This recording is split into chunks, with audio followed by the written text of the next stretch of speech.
Hi students, in this video we will discuss about a self-referential structure.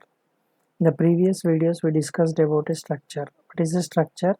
Collection of elements of dissimilar data types or different data types, we call it as a structure. In order to create a structure we use a keyword called struct keyword we use. For example, let us assume that we are creating a structure called struct person with the fields like struct person. I want to store age of a person and name of a person, char name of 20. Then even I want to store the height of a person, float height. So this is the structure. Now what is a self-referential structure? Now in self-referential structure what we do here is,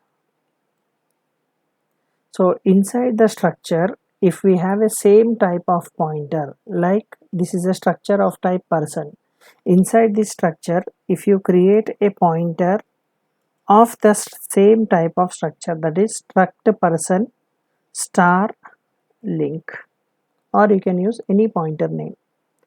So this is called as self-referential structure one.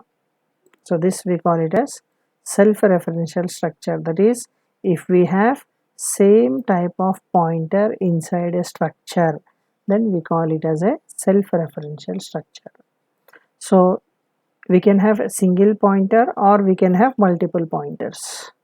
Like in data structures, these self-referential structures are used for creating linked list.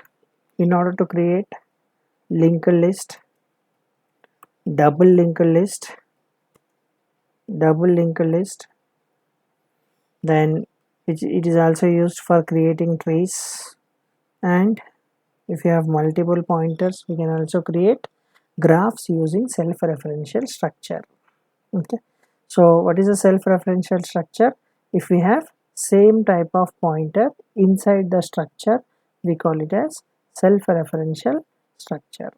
Here inside the main, then what we do here, so when we create a main function int main, so inside the main now we will create one structure variable struct person p1.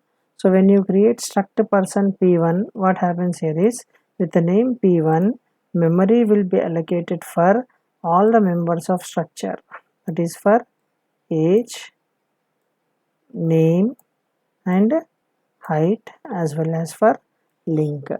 So here this is the memory with the name p1. So name of the structure variable is p1.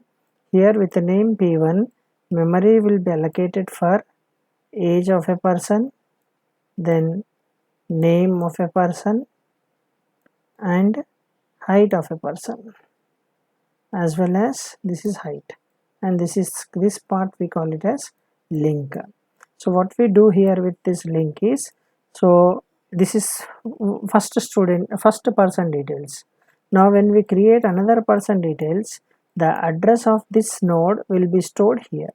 We can, so in linked list one node will be connected to another node, the details of one person will be connected to another person. Okay, so just we need to remember what is a self-referential structure means. If we have a same type of pointer inside the structure we call it as self-referential structure. The self-referential structures, we can have one pointer or we can have multiple pointers. If you have only one pointer we can create a linked list. If you have two pointers we can create double linked list, and same double linked list is used for creating trees. Then if you have multiple links, that is more than two, we can create graphs. Okay, thank you for watching. See you in next video.